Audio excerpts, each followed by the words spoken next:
A very good day to everyone. This is Ankita Arora from StudyMate Easy. Today we are on the last part of IBC.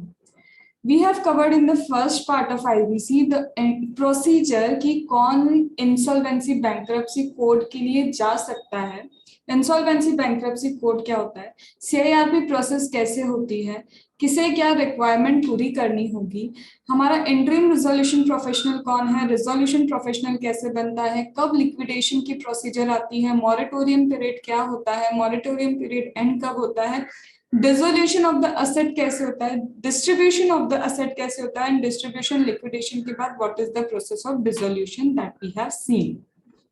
हाँ, बहुत छोटा सा part है, that is अलग अलग type की procedure है। प्रोसीजर अलग अलग मतलब टेन्योर अलग है, रीजन अलग हो सकते हैं, या फिर किसी स्पेसिफिक कंपनी को ये क्या देखे रखा है उन्होंने बेनिफिट दिया है।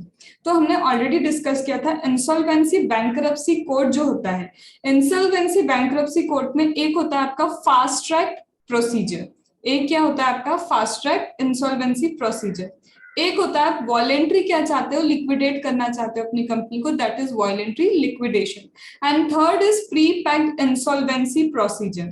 तो now we are discussing all this three things together. सबसे पहले आते हैं हम the very very very easy, that is your fast track insolvency procedure. Just a minute. Yes, so this is fast track insolvency procedure. So what is this fast track insolvency is all about? It is for a corporate person, okay? Completion of the process, ये जो process है ये क्या सबके लिए है? Fast track नाम से ही क्या लग रहा है कि 180 डेज का टाइम भी नहीं होगा। ये रिजोल्यूशन प्रोसेस और जो इंसॉल्वेंसी की प्रोसेस है ये और फास्ट होगी। We will not be having that moratorium period of 180 days. Now what we will be having? We will having the period of 90 days. हमारे पास कितने दिन का टाइम होगा? अब 90 days का टाइम होगा to cover up, to pack up all the procedures that we want to. तो सबसे पहले यहाँ पे बोलते हैं completion of the process with in 90 days from the commencement of insolvency. Insolvency जैसे ही कमेंस होता है, इंसॉल्वेंसी के कमेंसमेंट से 90 days के अंदर एवरीथिंग शुड गेट कंप्लीटेड।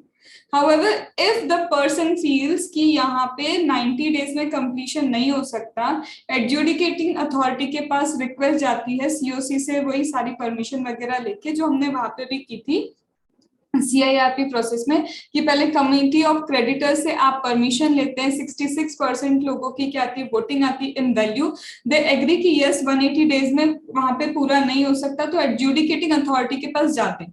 तो यहाँ पे भी सेम प्रोसीजर है। हमें लग रहा है 90 डेज में चीजें कंप्लीट नहीं हो पाएंगी, तो if in 90 days the things are unable to be completed, तो फिर से कमिटी ऑफ क्रेडिटर्स से बातचीत करके 66% उनका होगा, and we will go to adjudicating authority, मतलब रिजोल्यूशन प्रोफेशनल या फिर जो आपका आईआरपी वो किसके पास जाएगा, आपके एडजुडिकेटिंग अथॉरिटी के पास, एंड डिस्क्रिशन एडजुडिकेटिंग अथॉरिटी को होगा कि आपको एक्सटेंशन देना है या नहीं। उस केस में एक्सटेंशन 90 डेज का होता था जब आपकी सीआईआरपी प्रोसेस थी, यहाँ पे तो 90 डेज में सब खत्म होना है, तो वन टाइम एक्सटेंशन 45 डेज का है। यहाँ पे एक्सटेंशन कितना था, 90 डेज वन टाइम एक्सटेंशन था, although the process to be completed in 180 days, but यहाँ पे 90 डेज में प्रोसीजर खत्म करना है, 45 डेज में इसका क्या है, वन टाइम एक्सटेंशन है। तो 45 डेज में क्या होगा, 45 डेज का एक्सटेंशन मिलेगा on request by the agreed one time extension. कौन इस प्रोसीजर के लिए अप्लाई कर सकता है, कौन अप्लाई कर सकता है for this fast track insolvency resolution? तो कॉर्पोरेट डेटर जिसकी जो असेट या इनकम है, सेंट्रल गवर्नमेंट ने जो लेवल बता के रखा है कि आपकी इनकम आपके असेट इससे कम होनी चाहिए, अभी यहाँ पे कुछ नोटिफाइड नहीं है, नोटिफाई सेंट्रल गवर्नमेंट करेगी। फिर कॉर्पोरेट डेटर जिसके क्लास ऑफ क्रेडिटर और अमाउंट एज में be notified by the central government. तो सेंट्रल गवर्नमेंट ने जो यहाँ कैटेगरी बताई है वो है स्मॉल कंपनी। देन सेकेंड बता के रखा है अनलिस्टेड कंपनी जिसका total asset greater than 1 crore नहीं होना चाहिए। तो कौन कौन लोग जा सकते हैं, कौन जा सकता है, हमारी स्मॉल कंपनी जा सकती है।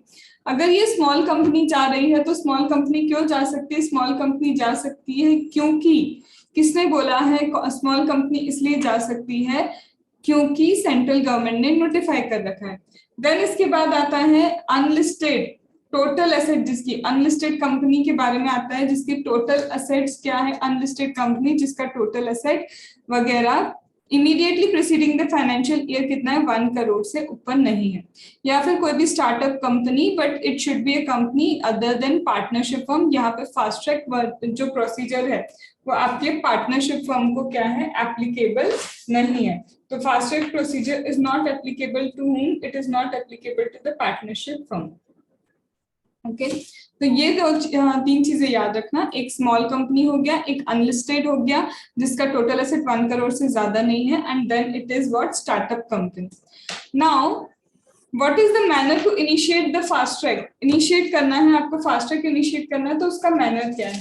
अब एक चीज यहाँ पे आप और लिख लो, ये जो स्मॉल कंपनी है, स्मॉल कंपनी की डेफिनेशन में पेड अप कैपिटल जो है उनका, स्मॉल कंपनी की जो डेफिनेशन में उनका paid up capital less than equal to कितना होना चाहिए, लेस देन और इक्वल टू 2 करोड़।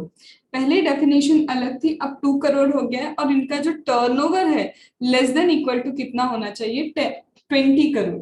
तो as per the P&L account, as per P&L account इनका जो टर्नओवर है it should be less than equal to 20 crore for the small company, और paid up share capital is less than equal to 2 crore होना चाहिए। तो अब ये कैसे इनिशिएट करोगे आप फास्ट ट्रैक इनिशिएट करने के लिए, या तो वही क्रेडिटर और डेटर अप्लाई करेंगे और उन्हें प्रूफ करना होगा कि डिफॉल्ट एग्जिस्ट करता है, वो प्रूफ करेंगे वही इंफॉर्मेशन यूटिलिटी के फॉर्म में। कुछ और इन्फॉर्मेशन देनी है तो बोर्ड स्पेसिफाई करेगा, और बाकी पूरी प्रोसेस मोटाटिस मुटेंडिस एप्लीकेबल होगी, मींस सिमिलरली पूरी प्रोसेस वैसी की वैसी, बस डेज याद रखो, 45 डेज का एक्सटेंशन, 90 डेज में completion. Then small company, then वो कंपनी जो अनलिस्टेड है और उनका जो पेड अप, उनका जो टर्नओवर है 1 करोड़ से कम है, ज्यादा नहीं है, 1 करोड़ या 1 करोड़ से कम है, और साथ ही साथ आपकी फर्म नहीं होना चाहिए, it should not be a firm. और कौन जा सकता है, फर्म नहीं होना चाहिए, कौन जा सकता है, आपका ये स्टार्टअप कंपनी। ठीक है, now it is about voluntary liquidation. तो फास्ट ट्रैक खत्म हो चुका है, now it is about what, voluntary liquidation of the corporate person. Voluntary liquidation का मतलब हम खुद चाहते हैं कि हम एज अ कॉर्पोरेट डेटर या फिर as a company we want कि हम लिक्विडेट करना चाहते हैं हमारी company. When you are going for the liquidation, तो ऐसे अचानक से कंपनी नहीं सोच सकती कि उसको क्या होना है, लिक्विडेट होना है। क्यों नहीं सोच सकती, obviously there are certain employees, there are creditors, बहुत सारे लोग अफेक्ट होंगे, आपका ऐसे एडहॉक बेसिस पे डिसीजन नहीं हो सकता। तो सबसे पहले तो अगर आप वॉलंटरी लिक्विडेशन चाहते हो तो ये डिक्लेरेशन देना पड़ेगा, किसको देना पड़ेगा declaration, majority of the director को ये डिक्लेरेशन देना पड़ेगा। वो डिक्लेरेशन क्या है वो अभी हम देखेंगे, जिसमें ये बता रहे हैं, डिक्लेयर कर रहे हैं प्रॉपरली, एफिडेविट देके ये डिक्लेरेशन दे रहे हैं कि हम हमारे ऊपर कोई डेट ड्यू ही नहीं है, हमें किसी को कोई पैसा नहीं देना। या फिर if we have to pay the debts to some person, अगर हम क्या है हमें किसी को डेट्स देने भी हैं, तो इन दैट केस वहां पे बोला जा रहा है कि if we are having enough of the assets, मतलब हमारी असेट्स है ग्रेटर देन द लाइबिलिटी, तो भी कोई दिक्कत नहीं। या तो आप डिक्लेयर करो majority of director, majority of director affidavit के थ्रू ये डिक्लेयर करेंगे कि या तो देयर इज नो डेट, कोई डेट नहीं है हमारी, और अगर डेट है तो we are able to pay the dues from the assets sold, जो भी असेट्स हमारे पास है उसको सेल करके हम क्या कर सकते हैं, हमारा डेट पूरा कर सकते हैं। सो ये दो, या तो ये बताओ, या ये जो एज द केस में भी एंड है यहाँ पे, एंड आपको ये भी बताना है कि ये liquidation is not to defraud any creditor. ये आपको पहले कंडीशन कंप्लाई करनी होगी वॉलंटरी लिक्विडेशन में कि या तो हमारे ऊपर कोई ड्यूज है ही नहीं, और in case we are having the dues, in that case the asset is sufficient enough, इतनी सफिशिएंट है हमारी असेट्स कि हम उसको सेल वगैरह करके, सोल्ड आउट करके क्या कर सकते हैं, ड्यूज पे कर सकते हैं। ये तो लिखना है, एंड ये साथ में लिखना है आपको, ये देना है कि हमने किसी को डिफ्रॉड करने के लिए लिक्विडेशन नहीं किया है। डॉक्यूमेंट्स आपको क्या सबमिट करने होंगे, तो डॉक्यूमेंट्स ऑब्वियसली आपको आपकी audited financial statements and record देने होंगे बिजनेस ऑपरेशन के। क्यों देने होंगे, दे विल चेक क्या सच में कंपनी का गोइंग कंसर्न था, क्या सच में कंपनी के पास इतने एसेट्स हैं कि they are able to pay the liability whatever you are saying through the affidavit, they want to check it with your financial statements, they want to check it with the record. So audited financial statements and record of the business operation of the company, record of what business operation of the company is needed. अब ये कब के देने? Previous 2 years के। Ma'am 2 years तक तो company नहीं थी, अभी 1.5 साल हुए, तो वट एवर इज लेटर, जितना टाइम है आपके पास उतने के तो आपको क्या देने हैं? Financial statements and record. So it could be previous 2 years और period since the incorporation whichever is later. As well as अगर कहीं पे वैल्यूएशन रिपोर्ट की जरूरत पड़ती है तो रजिस्ट्रार वैल्यूअर की रिपोर्ट भी जाएगी। तो अगेन सबसे पहले प्रूफ करो डेट नहीं थे, डेट है तो हम able to pay the dues है। उसके बाद सेकंड लेवल पे आपको ये भी लिखना है, it is not to defraud any person, ये किसी पर्सन को डिफ्रॉड करने के लिए नहीं है। देन आपको यहाँ पे क्या लिखना होगा? यहाँ पे आपको साथ में देना होगा फाइनेंशियल स्टेटमेंट्स, जो आपके ऑडिटेड है वो फाइनेंशियल स्टेटमेंट्स देने होंगे। एज वेल एज हो सकता है इनकॉर्पोरेशन बाद में हुआ तो incorporation whichever is later. कहीं पे वैल्यूएशन रिपोर्ट वैल्यूएशन की जरूरत है वैल्यूएशन रिपोर्ट की, तो आपको वो वैल्यूएशन रिपोर्ट भी क्या करनी होगी? देनी पड़ेगी। देन इसके बाद ये जो डिक्लेरेशन डायरेक्टर ने दिया है, डिक्लेरेशन कौन दे रहा है? डायरेक्टर, की ड्यूज नहीं है, ड्यूज है तो असेट्स क्या है? सफिशिएंट है and defraud of the creditor नहीं हो रहा है। तो यहाँ पे within 4 weeks of declaration, declaration के 4 weeks के अंदर एक स्पेशल रेजोल्यूशन कंपनी के मेंबर्स जनरल मीटिंग में किस लिए निकालेंगे? वॉलंटरी रेजोल्यूशन के लिए। Why special? क्योंकि स्पेशल बिजनेस है, liquidation is a special business. तो कंपनी के जो मेंबर्स होंगे इन द जनरल मीटिंग एक स्पेशल रेजोल्यूशन पास करेंगे। रेजोल्यूशन प्रोफेशनल जो appoint and resolution professional appoint करेंगे एज अ लिक्विडेटर। तो देखो वॉलंटरी लिक्विडेशन होने जा रहा है तो यहाँ इंट्रीम वगैरह का काम नहीं, direct within 4 weeks of declaration special resolution pass होगा और एक resolution professional as a liquidator pass होगा।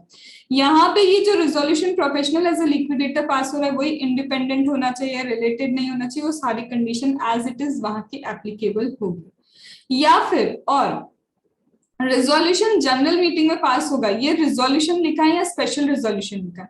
Here it is special resolution. जब आप एकदम से सोच रहे हो, पर यहाँ रेजोल्यूशन इसलिए लिखा है क्योंकि ऑलरेडी आर्टिकल ऑफ एसोसिएशन में था कि 2 साल बाद कंपनी बंद हो जाएगी, तो article of association provide for करता है, already article of association provide for करता है, तो वहां पर रेजोल्यूशन पास करना है। या फिर वो इवेंट जो आर्टिकल में ऑलरेडी प्रोवाइडेड है कि वो इवेंट हो चुका है जिसके लिए कंपनी आपकी क्या थी? फॉर्म हुई थी। तो यहाँ पे क्या होगा? रेजोल्यूशन पास होगा। यहाँ स्पेशल रेजोल्यूशन की जरूरत इसलिए नहीं क्योंकि स्पेशल बिजनेस अब नहीं रहा। अब सपोज कंपनी ओ करती है टू द क्रेडिटर्स, इन्हें क्रेडिटर्स को कुछ भी पे करना है, तो 2/3 of the creditors in value, 2/3 of the creditors in value, 2/3 of the creditors in value approve करेंगे इस रेजोल्यूशन को, जो आपने रेजोल्यूशन पास किया है कि you are going to what liquidate the company, तो वो लोग अप्रूव करेंगे। मतलब पहले जनरल मीटिंग में अप्रूवल के बाद कमिटी क्रेडिटर्स के पास जाएगा, क्रेडिटर्स कितने? 2/3 of the value of the creditors इसे अप्रूव करेंगे। तो 2/3 of the value of the creditors ने अप्रूव किया और अप्रूवल के बाद इन 7 डेज में जैसे ही रेजोल्यूशन जनरल मीटिंग में पास हुआ 7 दिन में इनका अप्रूवल ले लेंगे। देन आरओसी को बोर्ड, देन आरओसी को और बोर्ड को नोटिफाई करना है। ये बोर्ड कौन सा है? Insolvency bankruptcy board of India. तो आरओसी एंड बोर्ड को लिक्विडेशन के बारे में बताना है within 7 days of resolution और approval by the creditor as the case में बी। रेजोल्यूशन पास होने के बाद 7 days के अंदर क्रेडिटर्स से अप्रूवल ले लो। क्रेडिटर्स है तभी तो अप्रूवल लोगे। अगर हमने बोला कि हमारी कोई डेट ही नहीं, किसी को ड्यू नहीं, कुछ ड्यूज नहीं देने, तो क्रेडिटर ही नहीं है। तो इसीलिए बोला है कि अगर क्रेडिटर्स है तो उनके अप्रूवल के बाद 7 दिन के अंदर, और अगर क्रेडिटर्स नहीं है तो जैसे ही रेजोल्यूशन पास हुआ उसके 7 days के अंदर आरओसी एंड बोर्ड को बताना है कि हम वॉलंटरी लिक्विडेशन कर रहे हैं। जैसे ही रेजोल्यूशन पास होता है ये प्रोसेस का कमेंसमेंट स्टार्ट हो जाता है। रेजोल्यूशन जैसे ही पास हुआ the process start and complete कब होता है? लिक्विडेटर जैसे ही क्या कर देता है? अप्लाई कर देता है असेट्स जो है सारी फॉर डिसोल्यूशन। तो लिक्विडेशन जैसे यहाँ पे कंप्लीट कब होगा, लिक्विडेटर आएगा, सारी एसेट सेल करेगा, सेल करके सबको देगा, इसके बाद जब वो एडजुडिकेटिंग अथॉरिटी को अप्लाई करता है कि भाई डिसॉल्व कर दो इस कंपनी को, that we have already seen in CIRP. CIRP में भी यही होता है कि सारी एसेट्स बिकने के बाद, सबको डिस्ट्रीब्यूशन होने के बाद डिसोल्यूशन के लिए कौन अप्लाई करता है, डिसोल्यूशन के लिए लिक्विडेटर अप्लाई करता है। तो इन सेम वे यहाँ पे भी जब सारी चीजें चली जाएंगी तो liquidator will apply for dissolution, तो उस दिन कंप्लीशन हो जाएगा लिक्विडेशन का। एडजुडिकेटिंग अथॉरिटी ऑर्डर पास करेगी डिसॉल्व करने के लिए कॉर्पोरेट डेटर को, तो कॉर्पोरेट डेटर डिसॉल्व होगा from the date of such order. जैसे ही एडजुडिकेटिंग, देखो लिक्विडेशन कंप्लीट हो जाएगा जब बोल दिया उसने कि डिसॉल्व करने के लिए उसने बोला एडजुडिकेटिंग अथॉरिटी को, और अब डिसॉल्व कब हो गए, जिस दिन ये ऑर्डर आता है कि हाँ भैया डिसॉल्व किया जाता है तुम्हें। कंप्लीशन ऑफ लिक्विडेशन जब एडजुडिकेटिंग अथॉरिटी के पास जा रहे तब हुआ, लेकिन डिसोल्यूशन कब होगा, जब डिसोल्यूशन का ऑर्डर आएगा, और यही ऑर्डर की जो कॉपी है इन 14 डेज ऑफ ऑर्डर, 14 दिन के अंदर किसके पास जानी चाहिए, जहां पे कॉर्पोरेट डेटर हमारा क्या है रजिस्टर्ड है उनके पास जानी चाहिए। तो जहां हमारा ये कॉर्पोरेट डेटर क्या है रजिस्टर्ड है उनके पास क्या चला जाना चाहिए, कॉपी ऑफ डिसोल्यूशन जाना चाहिए। तो this is voluntary liquidation. Voluntary में पहले मेजॉरिटी ऑफ द डायरेक्टर क्या देंगे, एफिडेविट देंगे या तो डेट नहीं है तो sufficient assets and defraud of the creditor नहीं हो रहा है। जैसे ही ये डिक्लेरेशन देंगे विद इन 4 वीक्स क्या हो जाना चाहिए, स्पेशल रेजोल्यूशन या फिर रेजोल्यूशन इन द मीटिंग पास हो जाना चाहिए। स्पेशल तब होगा जब आर्टिकल प्रोवाइड फॉर नहीं करता है, और अगर आर्टिकल प्रोवाइड फॉर करता है ड्यू टू एन इवेंट और टाइम फ्रेम है तो रेजोल्यूशन पास होगा। अगर क्रेडिटर है तो नेक्स्ट 7 डेज के अंदर क्या करो, उनसे अप्रूवल ले लो, और उनके अप्रूवल के बाद या फिर रेजोल्यूशन पास होने के बाद एज द केस में भी 7 डेज के अंदर किसको दे दो ये चीज, आपको आरओसीएन बोर्ड को बताना है कि लिक्विडेशन कर रहे हैं। लिक्विडेशन स्टार्ट होगा रिजोल्यूशन से जिस दिन पास हुआ, और एंड होगा जिस दिन एडजुडिकेटिंग अथॉरिटी को अप्लाई कर रहे हो डिसोल्यूशन के लिए। डिसोल्यूशन कब होगा, जब एडजुडिकेशन अथॉरिटी ऑर्डर पास करती है डिसोल्यूशन का, और जैसे ही वो ऑर्डर आता है उसके 14 दिन के अंदर जहां पे मेरा कॉर्पोरेट डेटा रजिस्टर्ड है वहां पे क्या जाएगा, ये कॉपी ऑफ द ऑर्डर चली जाएगी and the company will get dissolve. फिर कंपनी क्या हो जाती है, dissolve. Now it comes to pre-packed insolvency resolution process. Now it is about what? Pre-packed insolvency resolution process. It is kind of very easy, but the logic to be understand in a very subtle way. I have found कि बहुत सारी जगह ऐसा है कि बिल्कुल same है, बिल्कुल सेम है, थोड़ा बहुत डिफरेंस, नो, थोड़ा बहुत डिफरेंस काम नहीं आएगा। प्रॉपरली इस प्रोसीजर को भी समझना होगा, specifically when you are having paper 60, even though if you are not having that paper, but अगर आपका फर्स्ट ग्रुप में लॉ है तो this procedure is amended, new है, तो इसका प्रॉपर अंडरस्टैंडिंग नीडेड। तो सबसे पहले pre packed insolvency resolution process, हमने अब तक फास्ट ट्रैक कर लिया, हमने वॉलंटरी लिक्विडेशन कर लिया, अब आते हैं pre packed insolvency resolution process पे। Starting with the crux of this, overall crux से ही पहले स्टार्ट करते हैं। क्रक्स एक बार आया तो 2 पेज का तो इसका क्रक्स ही है। Then this is the overall procedure, किसके लिए है, कहाँ जाएगा, कैसे रिमूव होगा, 2 पेज में बहुत ईजी है, खत्म हो जाएगा। तो यहाँ पे बोलते हैं ये जो pre packed insolvency resolution process है, ये pre packed insolvency resolution process किसके लिए है, फॉर whom, ये किसके लिए प्रोसेस है, तो it is for micro small medium enterprise. ये माइक्रो स्मॉल मीडियम एंटरप्राइज के लिए ही है अगर उन्होंने 10 लाख का डिफॉल्ट किया है, एटलीस्ट 10 लाख का अगर डिफॉल्ट हुआ है तो ही क्या है, आपको ये माइक्रो स्मॉल मीडियम एंटरप्राइज ये लोग कहाँ जा सकते हैं, pre packed insolvency resolution process के लिए। सो डिफॉल्ट कितना होना चाहिए, 10 लाख एटलीस्ट में। If it is a 9 lakh default, आप प्रीपेड इंसॉल्वेंसी रेजोल्यूशन प्रोसेस के लिए एलिजिबल ही नहीं हो। That means if the default is less then 10 lakh, you cannot go to PP PPIRP that is prepaid insolvency process के लिए भी नहीं जा सकते, CIRP के लिए भी नहीं, क्योंकि अगर CIRP के लिए जाना है तो एटलीस्ट 1 करोड़ का क्या चाहिए, default. That means micro small medium enterprise का अगर डिफॉल्ट 1 करोड़ है तो चॉइस है इनके पास, ये चाहे तो PPIRP भी कर सकते हैं, ये चाहे तो CIRP भी कर सकते हैं, एज द केस में भी जो करना है। तो यहाँ पे बोलते हैं अगर लेस देन 10 लाख है, अगर क्या है लेस देन 10 लाख है तो कहीं भी नहीं जा सकते। इक्वल टू और मोर देन 10 लाख है, equal to more than 10 lakh but less than 1 crore, तो ऑब्वियसली यहाँ पे लिख लेना इन केस कंफ्यूजन हो, लेस देन 1 करोड़। 1 करोड़ से कम है, 10 लाख से ज्यादा है तो CIRP तो कर ही नहीं सकते हो, PPIRP कर पाओगे। अभी भी 1 करोड़ से कम है, स्टिल इतना कर पाओगे, लेकिन जहां इक्वल टू और ग्रेटर देन 1 करोड़ है, you have both the option CIRP as well as PPIRP। तो किसके लिए है ये चॉइस? सिर्फ MSME के पास है, हर किसी के पास नहीं, क्योंकि प्रीपेड तो सिर्फ MSME के लिए ही आया है। तो प्रीपेड सिर्फ जब MSME के लिए आया है तो चॉइस भी उनके पास है कि 10 लाख से अबाव 1 करोड़ के 10 लाख से अबाव जाओगे या 10 लाख पे जाओगे तो PP पे भी जा सकते हो, और अगर 1 करोड़ से ऊपर निकल गया, 1 करोड़ पे आ गया, तो दोनों में से चॉइस है तुम्हारी, जहां जाना हो। अब यहाँ पे बोलते हैं क्या, what if application made simultaneously, कभी ऐसा हो गया कि हमारी इच्छा थी एज एन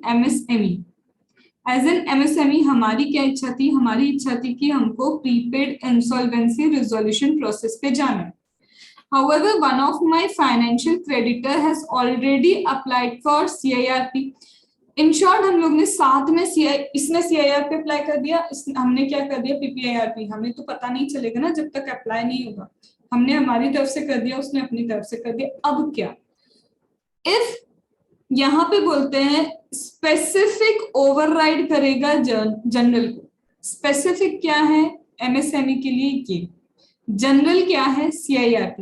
तो बोलते हैं यहाँ पे इफ फर्स्ट एप्लीकेशन किसकी गई थी, इसकी। देखो सबसे पहले हम ऐसा करते हैं, हम पहले पहुंचे थे, ये बाद में, ये सेकंड है, तो जब आप पहले पहुंचे, ये सेकंड ऐप किसकी सुनेगी, तो बोलते हैं कि स्पेसिफिक तो हमेशा ओवरराइड करेगा ना, तो यहाँ पे PPIRP ही क्या होगा, आगे जाएगा, ठीक है। लेकिन अगर CIRP की पहली एप्लीकेशन हो गई तो देखो साइमल्टेनियसली जाना मतलब दोनों एप्लीकेशन चली गई, हम भी गए, हम पहले चले गए, ये CIRP वाले बाद में जा रहे, तो तुम पहले गए तो स्पेसिफिक ओवरराइड कर जाएगा जनरल को, तो इसको हटा दो।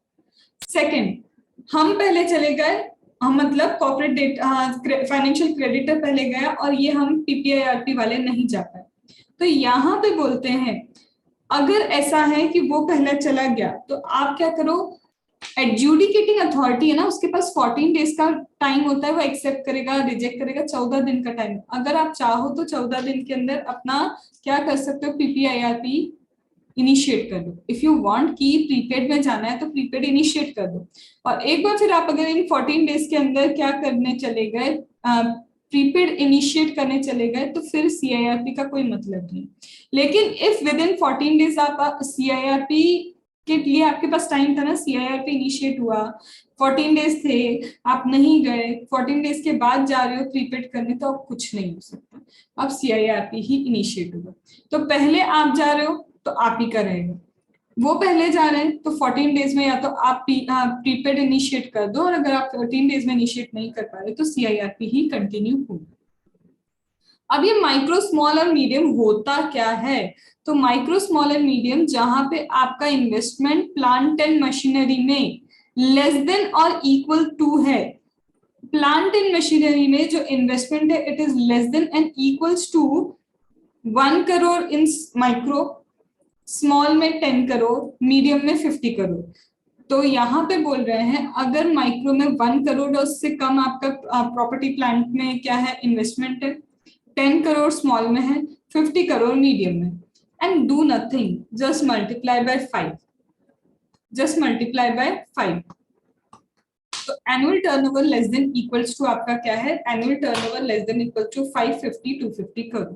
तो small medium, micro small medium, तो बोलते हैं micro 1 crore, 5 crore, and then it is 10 crore, 1 crore, 10 crore, 50 crore, 1 crore, 10 crore, 50 crore.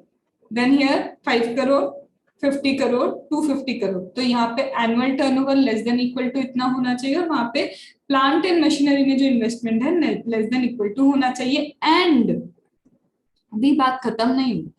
And compulsory, यहाँ पे क्या कंपलसरी है, यहाँ पे ये ऑब्टेन करेंगे उद्यान रजिस्ट्रेशन सर्टिफिकेट. इनका ये सर्टिफिकेट भी होना चाहिए, तब ये प्रीपेड के लिए जा सकते हैं. क्या कुछ डिफरेंस है? तो ये difference you will easily come to know. सबसे पहले यहाँ पे डिफॉल्ट 1 करोड़ बोला था, यहाँ डिफॉल्ट बोलते हैं 10 लाख रुपीज का. यहाँ पे CIRP की प्रोसेस में तो कोई भी जा सकता था, बट यहाँ पे MSME जा सकते हैं. यहाँ एप्लीकेशन कौन कर सकता है? कोई भी एप्लीकेशन कर सकता था, but here application corporate debtor ही कर सकता है. हम अभी तो CIRP की बात हो रही थी. अरे जब CIRP की अभी बात की थी, वहां ये नहीं कहा था कि PPIRP किसी और ने इनिशिएट की. यहाँ पे ये बोला था फाइनेंशियल क्रेडिटर ने CIRP इनिशिएट की है.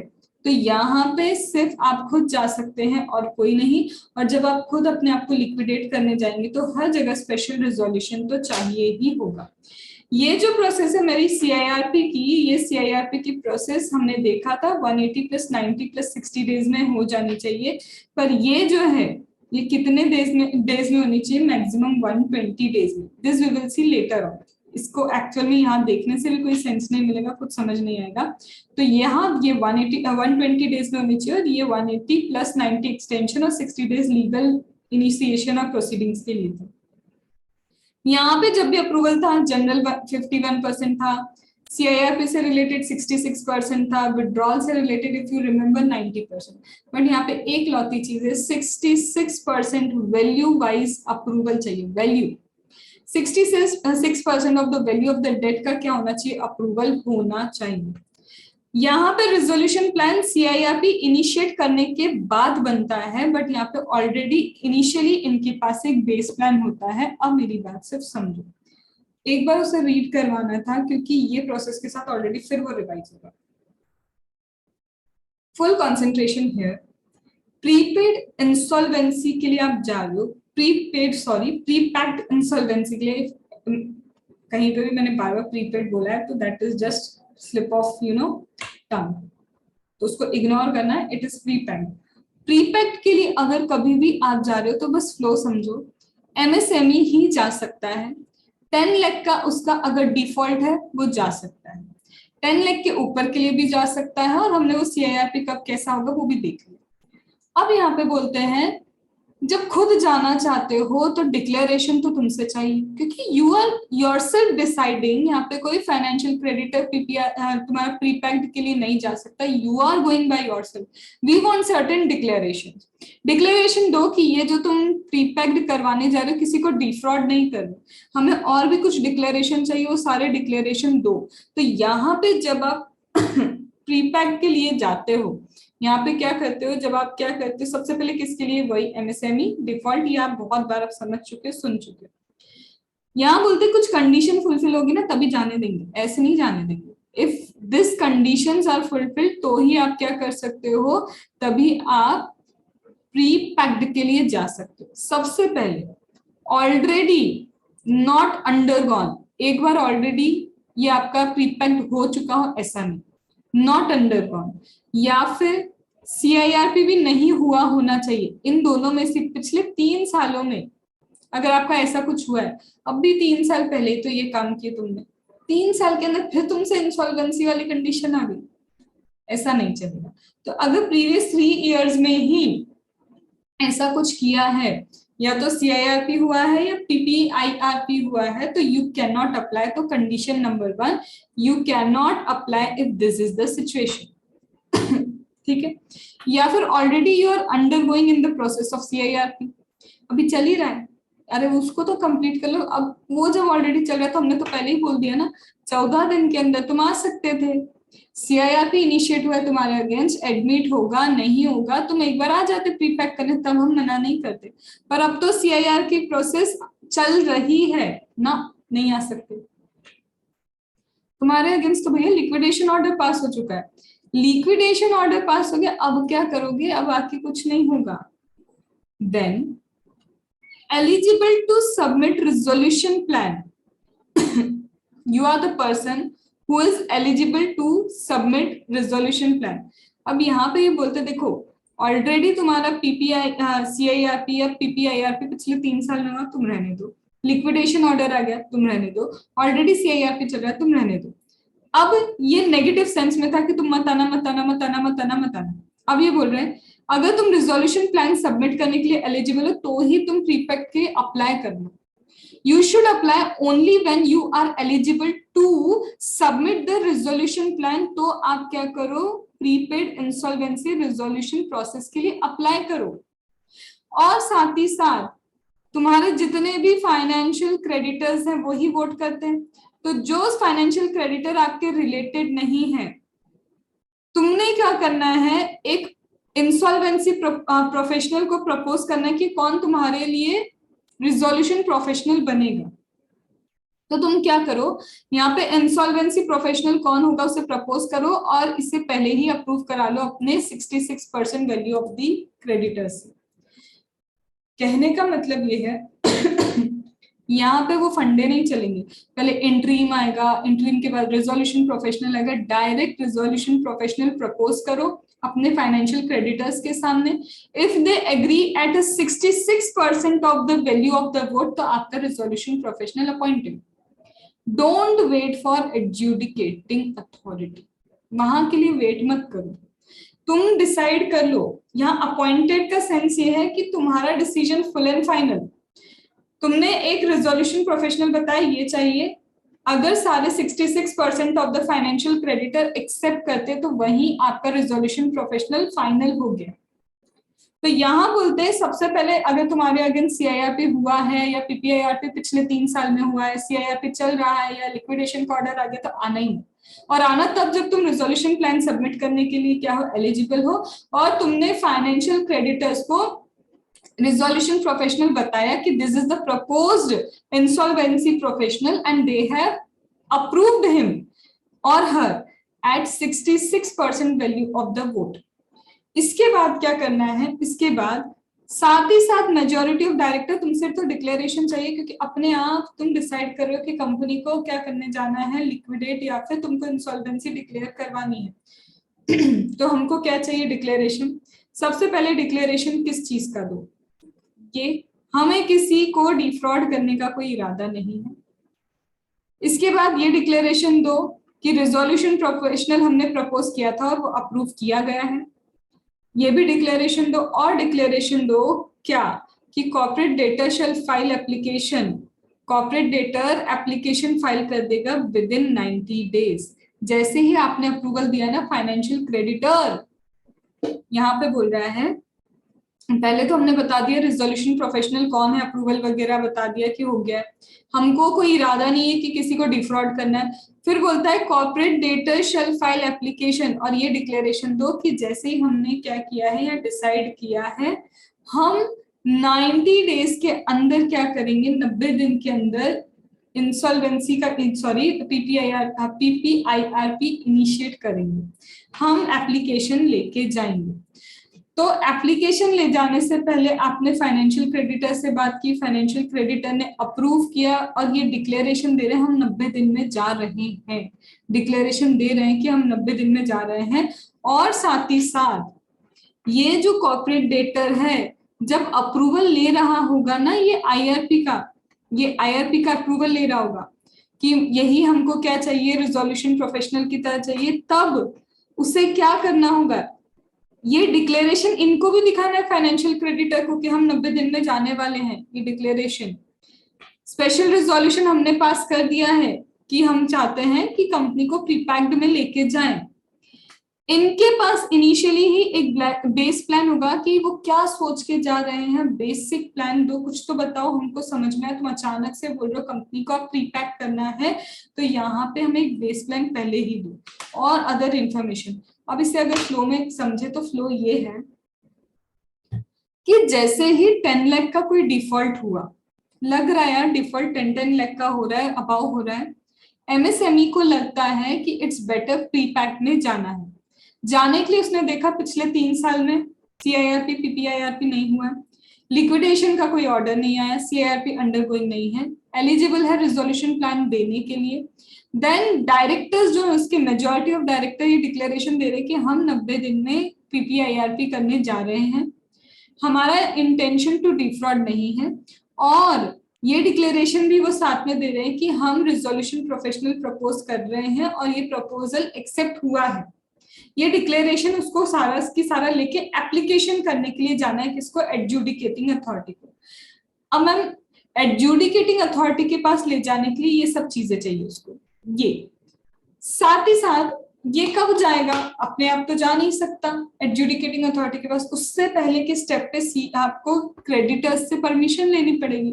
तो अभी क्रेडिटर के पास जाना, क्रेडिटर के पास क्या डिक्लेरेशन लेके जाएगा, क्रेडिटर के पास डिक्लेरेशन लेके जाएगा कि मुझे डिफ्रॉड नहीं करना किसी को, आप एक्सेप्ट करेंगे, उसके 90 डेज के अंदर हम चले जाएंगे क्या करवाने, प्रीपैक कराने चले जाएंगे।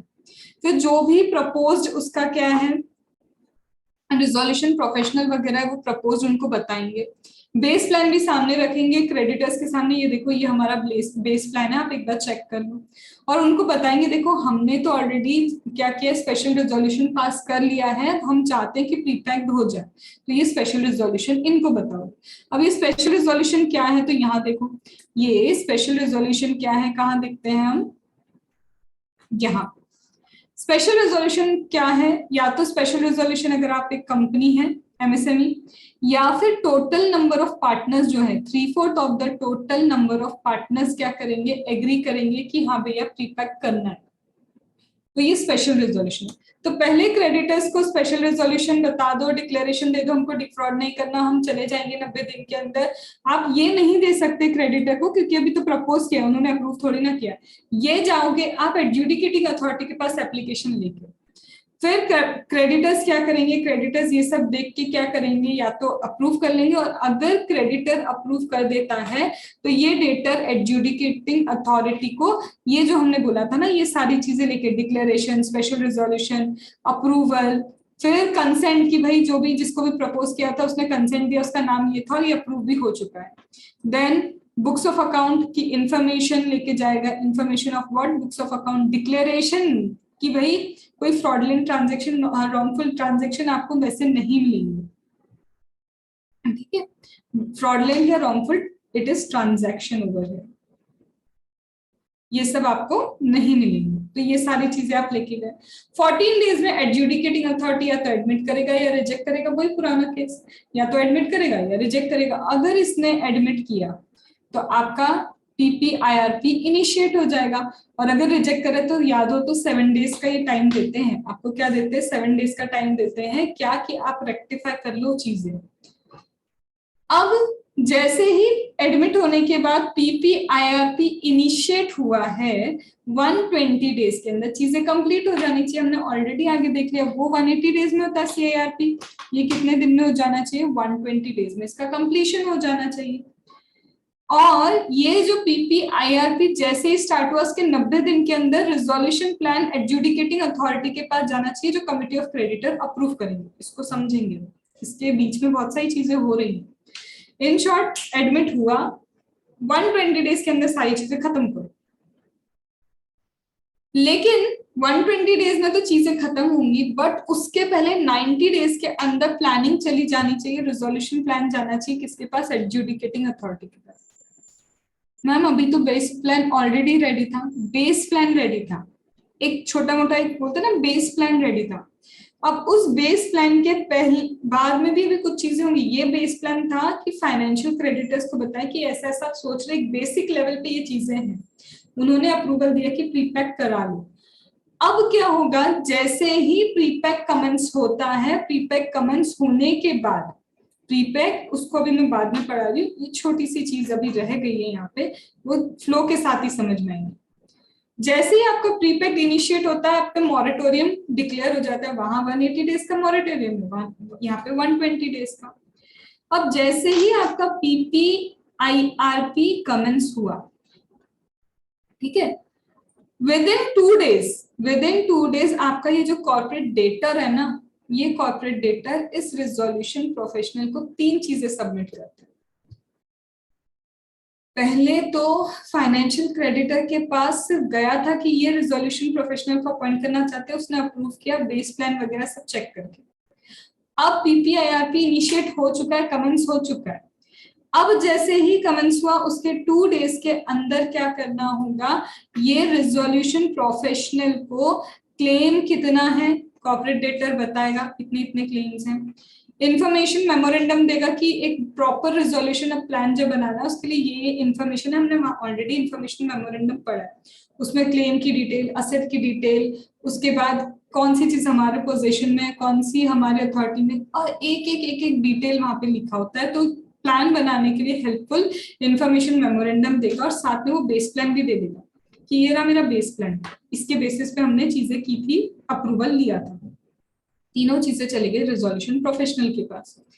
जैसे ही तीनों चीजें रिजोल्यूशन प्रोफेशनल के साथ पास जाती है, सबसे पहले रिजोल्यूशन प्रोफेशनल ने ये क्लेम की लिस्ट चेक की, इंफॉर्मेशन मेमोरेंडम चेक किया और पता चला कुछ क्रेडिटर्स तो छूट गए और उनको इसके कारण लॉस हो गया।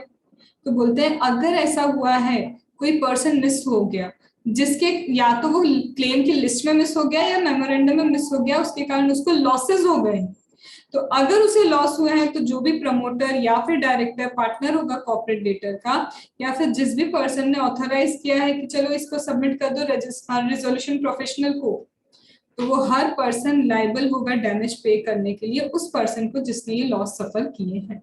सिंपल सी बात। अब 2 दिन के अंदर क्लेम चला गया, बेस प्लान चला गया, लिस्ट वगैरह इंफॉर्मेशन मेमोरेंडम चला गया। अब ये रिजोल्यूशन प्रोफेशनल जैसे ही आया है, आने के बाद ये 7 दिन के अंदर क्या करता है, वही पुराना कमिटी ऑफ क्रेडिटर फॉर्म करता है। कमिटी ऑफ क्रेडिटर के सामने फिर से क्या रखता है, ये बेस प्लान रखता है। कमिटी बन गई है, पहले कुछ क्रेडिटर्स थे, अब जितने नए नए क्लेम आए वगैरह अपडेट हो जाएगी कमिटी ऑफ क्रेडिटर। अब कमिटी बन गई, अब कमिटी ऑफ क्रेडिटर के पास ये बेस प्लान देगा, या तो अब पीपीआईआरपी के बाद फिर से ये बेस प्लान क्या होगा, एक्सेप्ट हो गया, बात खत्म। ये रिवाइज करने के लिए भी बोल सकते हैं। पहले जो बेस प्लान गया था सिर्फ अप्रूवल लेने के लिए गया था, अब final approval of the base plan भी जाएगा, रिवाइज करने के लिए बोल सकते हैं। क्यों? क्योंकि कमिटी ऑफ क्रेडिटर में नए और क्रेडिटर्स भी आ सकते, क्लेम वगैरह आए ना। याद हो तो रिजोल्यूशन प्रोफेशनल जैसे ही आता है वो क्या करता है, पब्लिक नोटिस देता है, याद है?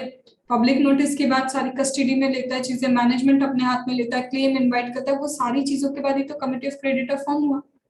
कमिटी ऑफ क्रेडिटर बोलेंगे या तो ओके बेस प्लान सही है, पहले कुछ कमिटी ऑफ क्रेडिटर्स थे, कमिटी नहीं थी, कुछ फाइनेंशियल क्रेडिटर्स थे, अब और क्लेम आ गए, उसके बाद वो कुछ सबने हाँ कर दी, या फिर सबने क्या बोला, रिवाइज करो, 66% पे होगा जो होगा, या अप्रूव ही नहीं करेंगे। अगर इन्होंने अप्रूव ही नहीं किया, सपोज करो अप्रूव ही नहीं किया, किसी भी प्लान को अप्रूव नहीं किया, आगे ये अभी क्या है देखते हैं। सपोज करो कुछ भी हो गया, इन्होंने प्लान अप्रूव नहीं किया और 90 दिन के अंदर कोई प्लान नहीं जा रहा फिर एडजुडिकेटिंग अथॉरिटी के पास, क्योंकि यहाँ लिखा था ना जैसे ही पीपीआईआरपी इनिशिएट होगा 90 डेज के अंदर रिजोल्यूशन प्लान किसको दे देना, एडजुडिकेटिंग अथॉरिटी को, कि कौन सा चूज किया है कमिटी ऑफ क्रेडिटर ने, कुछ चूज नहीं किया उन्होंने, पसंद ही नहीं आया कुछ भी, ये लो नहीं इसका कलर अच्छा नहीं, इसमें ये अच्छा नहीं, इसका फैब्रिक अच्छा नहीं, मतलब कुछ पसंद ही नहीं आया। ऐसे केस में जब कोई प्लान ही अप्रूव नहीं हुआ है तो रिजोल्यूशन प्रोफेशनल अब एडजुडिकेटिंग अथॉरिटी को एप्लीकेशन देगा कि यार टर्मिनेट कर दो, पीपीआईआरपी ही टर्मिनेट कर दो क्योंकि इनको तो कुछ पसंद नहीं आ रहा। या फिर रिजोल्यूशन प्रोफेशनल को लगता है कि चलो बेस प्लान में से कुछ समझ नहीं आया ना, वो क्या करेगा, बोलेगा रिजोल्यूशन प्रोफेशनल रिजोल्यूशन एप्लीकेंट्स को इनवाइट करेगा कि आप लोग एक प्लान सबमिट करो। If you still remember CIRP में भी तो रिजोल्यूशन एप्लीकेंट ही प्लान देते थे, बुलाया उनको, और फिर वही चीज एप्लीकेंट कौन नहीं हो सकते, कौन हो सकते, वो सब चीजें एप्लीकेबल होंगी, तो इन्हें बुलाया कि आप प्लान सबमिट करो, अगर इसमें से कुछ कमिटी ऑफ क्रेडिटर्स सिलेक्ट कर लेते तो अच्छी बात है। तो इन शॉर्ट कोई भी बेस प्लान या फिर वो रिजोल्यूशन एप्लीकेंट से मंगवाया हुआ प्लान अगर क्या होता है एक्सेप्ट हो जाता है, तो 30 डेज के अंदर एडजुडिकेटिंग अथॉरिटी को बताना होगा कि प्लान एक्सेप्टेड। 30 डेज के अंदर क्या करना होगा, बताना होगा क्या कि प्लान क्या है, एक्सेप्टेड। क्या ये प्लान के अगेंस्ट अप्रूवल हुआ है, अपील हो सकती है, याद करो सीआईआरपी में भी अपीलेबल था। अगर क्या था, लॉ के अगेंस्ट, किसी भी लॉ के अगेंस्ट जाता है, इरेगुलरिटी आती है, ऑपरेशनल क्रेडिटर्स को ध्यान नहीं रखा, वहां पे कौन सी कॉस्ट थी, सीआईआरपी की कॉस्ट को ध्यान में नहीं रखा, वही सारे बेसिस पे यहाँ पे बस वहां सीआईआरपी, यहाँ पे पीपीआईआरपी की कॉस्ट अगर ध्यान नहीं रखी तो भी क्या हो सकता है, अपीलेबल। सेम यहाँ पे भी 66% अगर क्या होता है, डिसीजन होता है, और कभी 66% लोगों ने डिसाइड कर लिया हमको तो ये पीआईआरपी ही टर्मिनेट करना है, तो टर्मिनेट हो जाएगा। मतलब ये किसी भी स्टेज पे बोल सकते हैं कि नहीं भैया हमको तो नहीं चाहिए, लिक्विडेट करो इसको, तो यहाँ भी वही सेम कंडीशन है। और जैसे ही लिक्विडेशन का फिर ऑर्डर आता है तो ये जो पीपीआईआरपी की कॉस्ट थी आपकी लिक्विडेशन कॉस्ट में जुड़ जाएगी, ये क्या हो जाएगी आपकी लिक्विडेशन कॉस्ट में एड ऑन हो जाएगी। So this is your pre packed insolvency resolution का process. Although very easy but logical flow चाहिए था। यहाँ पे 2 दिन के अंदर जैसे ही कमेंसमेंट होता है, कॉर्पोरेट डेटर प्लान क्लेम और उसके बाद इंफॉर्मेशन मेमोरेंडम सबमिट करता है, और 7 दिन के अंदर कमिटी ऑफ क्रेडिटर आती है। कमिटी ऑफ क्रेडिटर कोई भी प्लान, बेस प्लान या फिर जो एप्लीकेंट से मंगवाए वो प्लान एक्सेप्ट करेगी, उसे 30 डेज के अंदर एडजुडिकेटिंग अथॉरिटी को दिया जाएगा। और अगर कभी भी 66% पे डिसाइड करते हैं ना टर्मिनेट करना है तो फिर लिक्विडेशन और वो पीपीआईआरपी की कॉस्ट लिक्विडेशन कॉस्ट में ऐड हो जाएगी। यहाँ पे जाने से पहले कुछ कंडीशन है, सीआईआरपी पीपीआईआरपी कभी 3 साल में नहीं होना चाहिए, अंडरगोइंग नहीं होना चाहिए सीआईआरपी, और साथ ही साथ में क्या नहीं होना चाहिए, या तो तुम एप्लीकेंट हो, रिजोल्यूशन प्लान एलिजिबल हो कि रिजोल्यूशन प्लान दे सकते हो, और ये मेजॉरिटी बेसिस पे डायरेक्टर्स के ये सारे डिक्लेरेशन सब जाने चाहिए। So this will complete the pre-packed insolvency resolution process, and from this we have just completed IBC completed. Okay.